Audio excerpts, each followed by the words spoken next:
Thank you for tuning in again to Mom Meals for Moms. So today we're going to do my version of a harvest chicken. Seems a little strange? Because it is. So I'm going to season the chicken with some salt and pepper, cinnamon, and a little chili, and thyme, different dried herbs. And I'm going to marinate it in a mango nectar with some whole cloves and cinnamon sticks for a couple hours. I would prefer to do it overnight. Okay, so we're going to start with some salt, some pepper,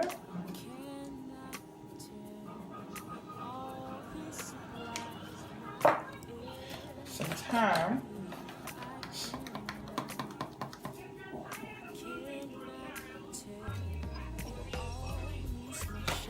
I'm not putting a lot of seasonings because I'm going to marinate it, so just enough so you can get a good flavor. I'm going to do some chili powder.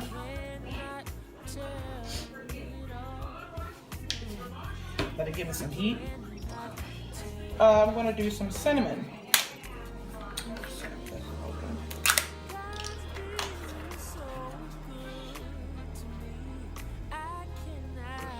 I like to use my cinnamon usually when I'm doing a Moroccan chicken, which I'll show y'all one day. Wonderful flavor. So now we have all our dry ingredients that I'm going to use for right now. So we're just going to incorporate this. And I'll be back in 1 second.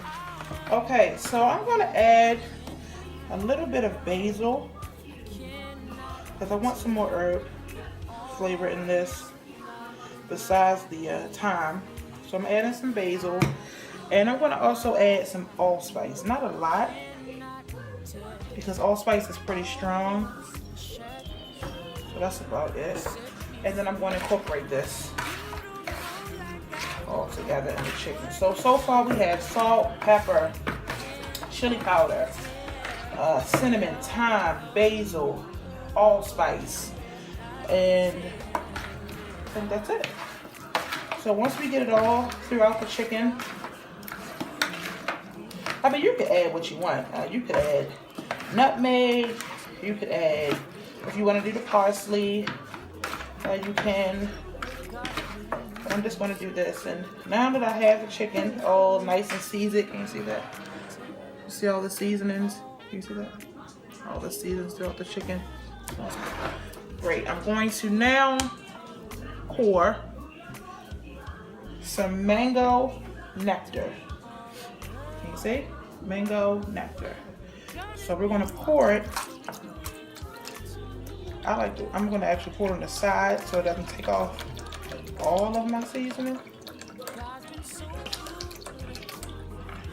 We're going to get it all incorporated in the mango nectar. I don't really want to move it all around because then you're going to get some of the seasonings to fall off of the chicken. I don't really want that. Keep on as much. It's fine because then the seasonings will still flavor the mango. The mango will still flavor the chicken. It's a one big happy family here. I'm going to pour a little bit more.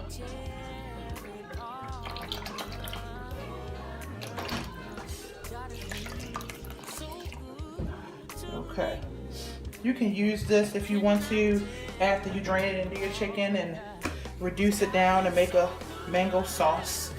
If you want to do that, as long as you cook it because it's in raw meat. So once this is in, I'm going to add, if I can open this bottle.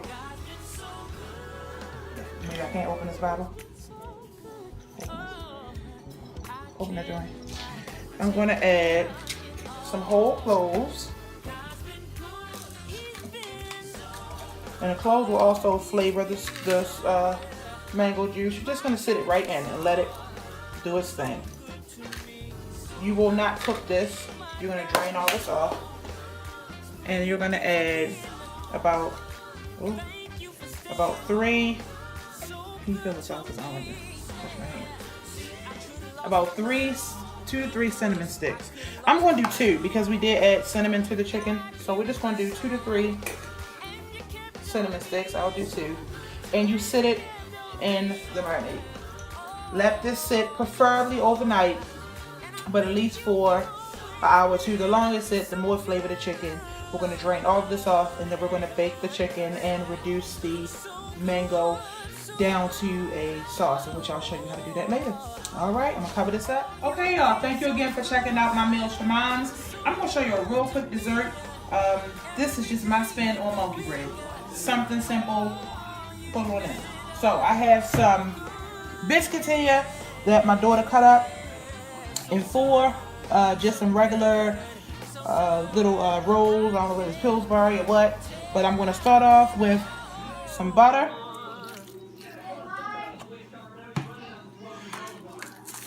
a little bit of sugar,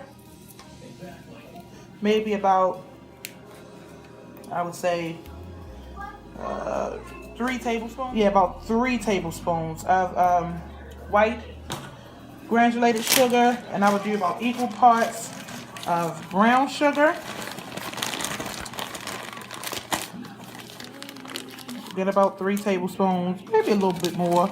I mean, it's however sweet you want it to be. I only use 2 packs of biscuits, so you don't need a whole lot of sugar. But of course, I'm gonna do what I do. So we have sugar in it. We have brown and white sugar. I'm going to put some cinnamon.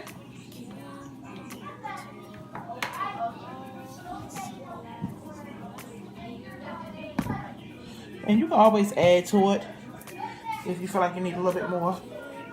I'm going to put a little bit of, what do I have here? Ground nutmeg.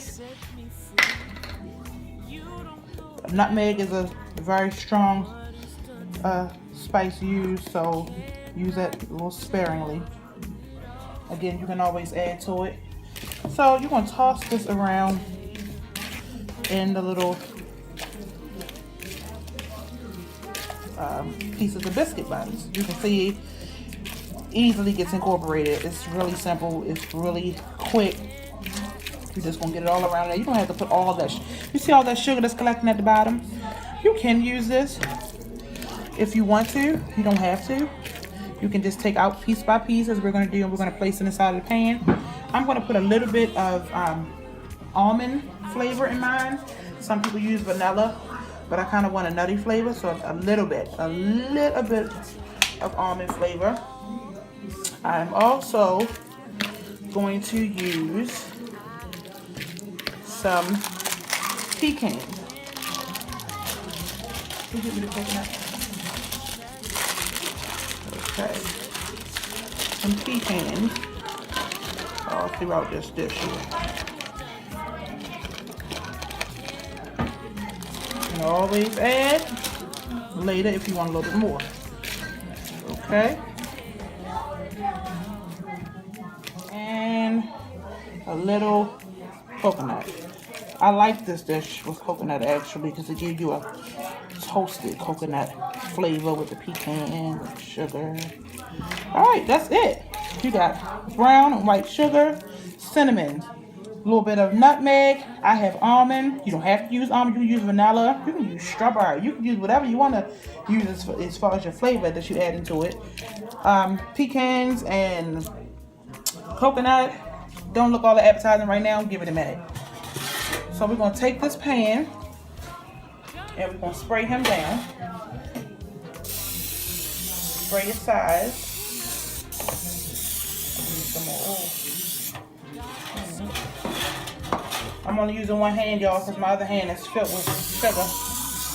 So you want to make sure it has enough oil on it because of the sugar. It'll crisp on it.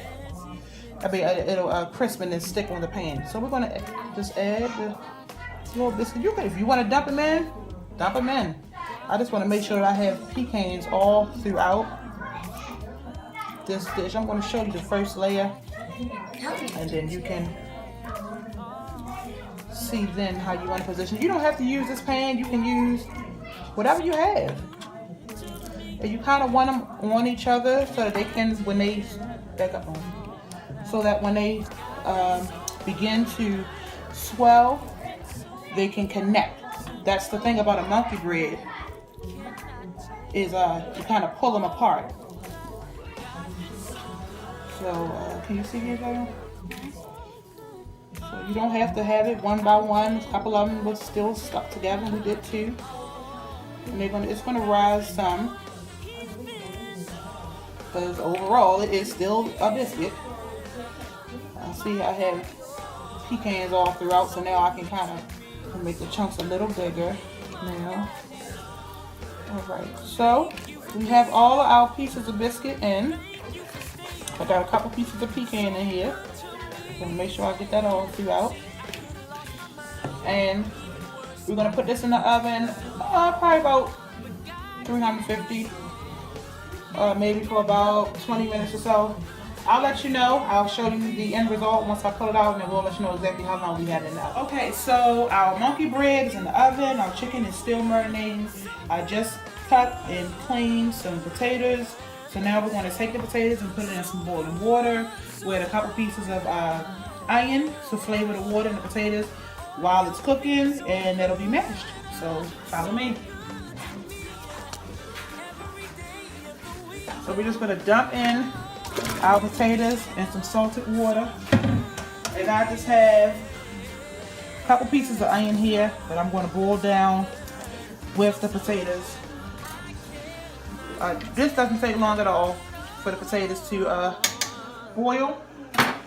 And then we're going to mash that with some salt, pepper, and cream, some garlic. Well, you'll see. So let's let this cook and I'll be back. Okay, so we have our chicken in a pan. It was marinated for about 2.5 hours or so. Again, I would prefer this to be marinated overnight, but you get what you get. So our sauce is here. We're going to drain this, and we're going to reduce that down to salt. I actually think I'm going to do a mango gravy. I'll show you how to do that. But the cloves and the cinnamon sticks, of course, we're going to take that out. The chicken is in the pan. I didn't even grease or do anything to the pan because the chicken will make its own juice. What I am going to do, though, is sprinkle it with a little bit of chopped onion because I like that. The flavor and also the little bite that it gives it. A top. Yeah, it'll moisten up some as the chicken cooks. And I'm going to actually do a shadow cover on the pan, and that's just instead of me taking aluminum foil. Instead of me taking aluminum foil and completely covering the pan, I'm just going to lay it on top of it, so it's still going to get some of the steam, but it won't be completely closed up. So I'll show you that in 1 second. The way we usually do with chicken, I'm going to do a shadow, which is just lay it on top, just like that. So it's shadowing it, but it's loose. And I'm going to put it in. Okay, so the chicken is in the oven on the top level with a loose piece of aluminum foil. And I just wanted to show you our monkey breads. You see that? You see how I said the sides? Because of the sugar, it would definitely crisp on the sides, so that's how I like it. I'm going to actually get it out and put it on a plate so I can show you how we can pull it apart, but I wanted to just give you a quick look at it as we pulled it out of the oven. Okay, so I have my chicken in the oven. My potatoes in the bag are done. I'm actually letting it drip into the pot now to get all the moisture out of the potato, because the drier the potato is, the better it fluff up when you mash it. As you can see, the onions and everything is still, we're going to mash it with the onions in it and everything. You don't have to kill yourself about trying to get the onions as mashed as the potato. It doesn't really matter because we're going to have some onions in our gravy and everything. As you can see, I have the mango, the leftover mango marinade, and I added a little water to it, a little chicken bouillon. It was already flavored because of the seasons that we use on the chicken. Excuse me. I added some onions and green peppers. So we're going to reduce this down, and we're going to do it just like we would do any other gravy. We're going to reduce it down. We're going to add either a cornstarch slurry or a flour slurry, which is flour and water, or cornstarch and water, whichever you have. And then we're going to thicken it down and taste it as you go along to see whether or not you need to add more of the slurry or add more water or any seasonings. In this pan here, I'm actually going to sear off some veggies. If you saw the video that I made before of the lo mein, then you pretty much know how we can do that. So you can come in here with some roasted red peppers and onions and green peppers and broccoli and cauliflower and carrots, and we're going to just saute it up with some garlic. I'm debating on whether or not I want to use any of the mangoes since we're going with that theme tonight, and I may do that. I probably add a little. That's what I'm going to do. I'm going to do it. I'm going to show y'all. I'll be right back. Okay, so we're going to do about a tablespoon of garlic. Remember, you want your pan hot. We're going to add in some peppers and onions.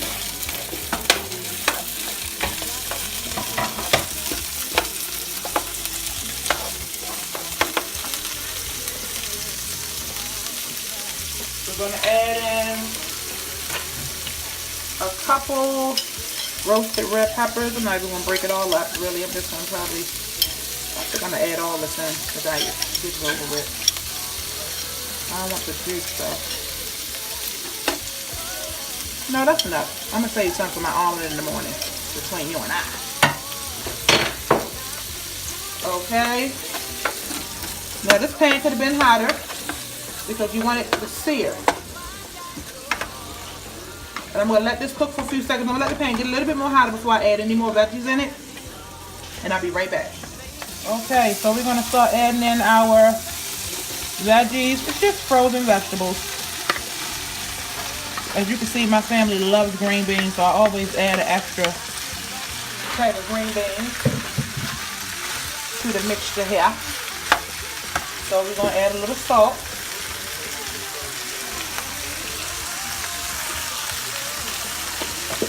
We're going to add a little bit more garlic. We all know I love my garlic. Then we're going to add some pepper.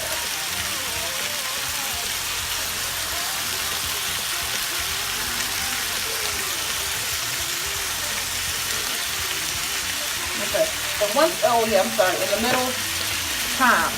You know, you notice that I use a lot of thyme in most of my recipes. But I do love it. So. Okay, so we're going to stir this up.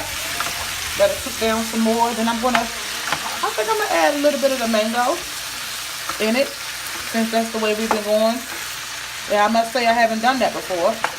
So I'm going to let y'all know how this thing going to work. Mango and probably some butter. Mango, some butter, and maybe a little sugar. That's what I think I'm going to do. Mango, butter, and sugar. We're going to play that by ear, though. So we're going to let that continue to cook. Come over here. I want to show you the pot. Our mango seems-to-be gravy is at a nice boil. So we're going to let it keep doing what it's doing. We're going to let it reduce a little bit more, and then we're going to add our, we're going to use a flour and water slurry instead of a cornstarch slurry.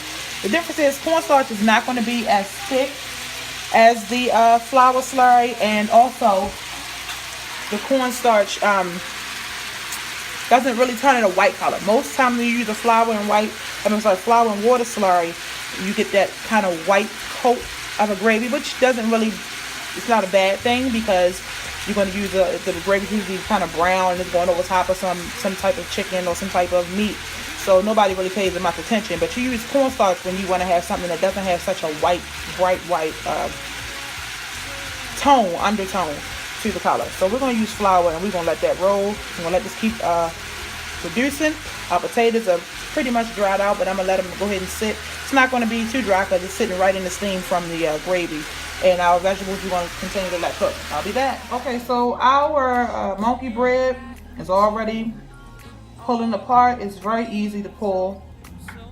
You want to kind of eat it as these are the bite sizes that we had cut them up. As you can see it's not a whole lot of sugar. It was absorbed in the bites. This could have been cooked a little less, but again, like I told you, I like mine crunchy, so this is how I did mine. You can do yours how you see fit. You see the coconut, the sugar, and everything throughout here. So you can serve it as a bite size. You can slice it and serve it as a, well, I don't know if it'll stay whole because as I said, we broke it all up. But this is how I like to serve mine. In bite sizes, small bowl, powdered sugar. I'll show you at the end. All right. Okay, you see our vegetables getting that nice sear on them. The bottom of the pot is pretty empty. So we're going to go ahead and add our mango. I'm just gonna put on the side here. Mango, and put a little bit over here.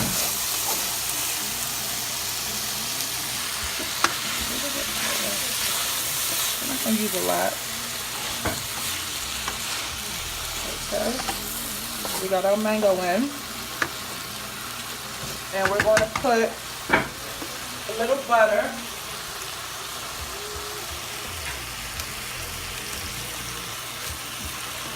Okay. And as I said, we're going to also put a little bit, about a tablespoon or two. Go by your taste. Then I can't get the sugar open. Okay, here we go. We're going to put about a tablespoon, 2 tablespoons. That's enough of sugar. Alright, then we're going to stir that all around. Let no veggies stick. We're going to eat them. So we got some mango, salt, pepper, garlic, thyme, a little sugar and butter. You see how them vegetables cook down? Don't let that big pot of vegetables that illusion fool you. This gonna be gone before you know it. Trust me. We're gonna keep letting this cook down and letting the flavors infuse. I'm gonna cut it down some because it's pretty much done now. So now it's just about letting it all come together. Let it all be married. Let's continue. I want you to take a look at our mango gravy. It's starting to reduce already. So I'm going to start the flour mixture, and I'm also going to start mashing the potatoes. I'll be right back. Okay, y'all, so we got our potatoes in the pot. Our onions are still in here. All I did was add a little bit of half and half that I had left from when I made the Alfredo on the other day. So I'm going to begin mashing these up. And it should mash fairly easy. You just got to get a really good masher and some elbow grease. That's it. A good masher and some elbow grease. And just take to your pot. Have at it. I'm going to continue mashing these and I'll be right back. Alright, as you can see here, our pot is all nice and mashed up. I put a piece of butter in. You can add as much butter or as less butter as you would like. Same as salt and pepper. I'm only going to put a little bit of salt in this because we did salt the water some. And also we're going to have that good mango gravy one on top. You can use white pepper, but I actually want to see my pepper in my mashed potatoes. So I'm going to add some black pepper and some parsley to this dish here. And we're going to stir this up. And your potatoes are done. Alright, I'll be back and we're going to start the gravy. Okay, I want you to zoom in onto this pot and see how much it has reduced. Can you see how much it has reduced now? You can still see our onions and our green peppers. So all I did was made a flour slurry. Flour and water. Simple. So all I'm going to do, and remember I told you to use a whisk, so that you can incorporate air, we'll break it up and get all of the lumps and all that stuff out of whatever you use. You need to use a whisk for. So I'm going to pour some in my sauce, continuing to use the whisk. You see how it's starting to get a little white? You see that there? That's what I was talking about earlier.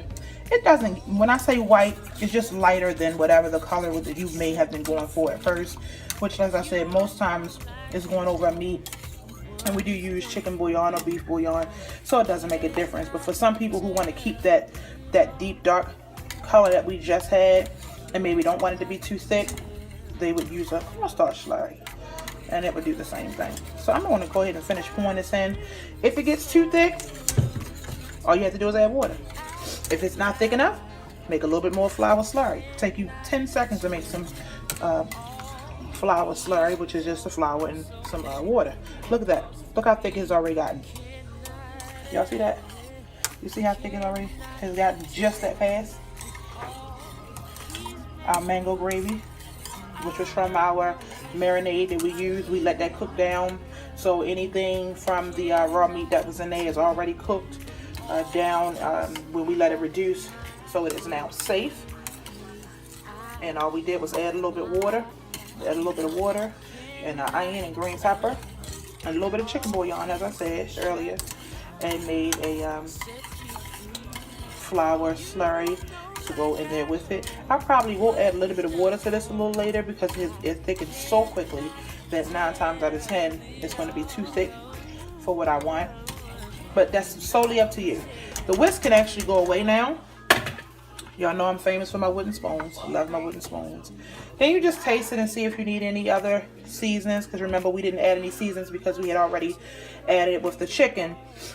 So you can taste it and see if you need any salt, any pepper, or anything else, and then go from there. All right, I'll be right back. Okay, so I did add a little bit more of the chicken broth to this sauce, to our gravy. Earlier you saw that it started to thicken up really quick, so I was going to add a little bit more, but it continued to thicken, so I did add some chicken broth. I also added some adobo and some salt, pepper, and hot sauce to this, a little bit of accent as well, but you don't have to add that. This is how I like to season my gravy. Now it is going to continue to thicken and get to this pretty much at the consistency that I want it to be, just a little bit more thick than this, but not as thick as it was. Also because I wanted to have more chicken flavor, so it's a very different taste to have it with the mango sauce to start. It's pretty good. All right, I'll be right back. We're gonna check in on our chicken. Okay, so our chicken is out of the oven. That dark deep color is from the cinnamon and the allspice that we used. We only shadowed the chicken, so it wasn't going to produce a whole lot of juice in the bottom of the pan. We kind of wanted a dry chicken, not a dry chicken, but the chicken to be more on a crispier side as much as it could be being baked, because we're going to have a gravy that we're going to put on top of it. So we're going to put the whole plate together and I'm going to show you how it looks. All right, guys, there you have it. We have our homemade mashed potatoes and our harvest baked chicken and our sauteed vegetables. And for dessert, we have our monkey bread topped with a little powdered sugar. If this isn't a harvest meal for you, it is surely a harvest meal for me. Y'all have a good day, and I will see you the next time on Meals for Moms.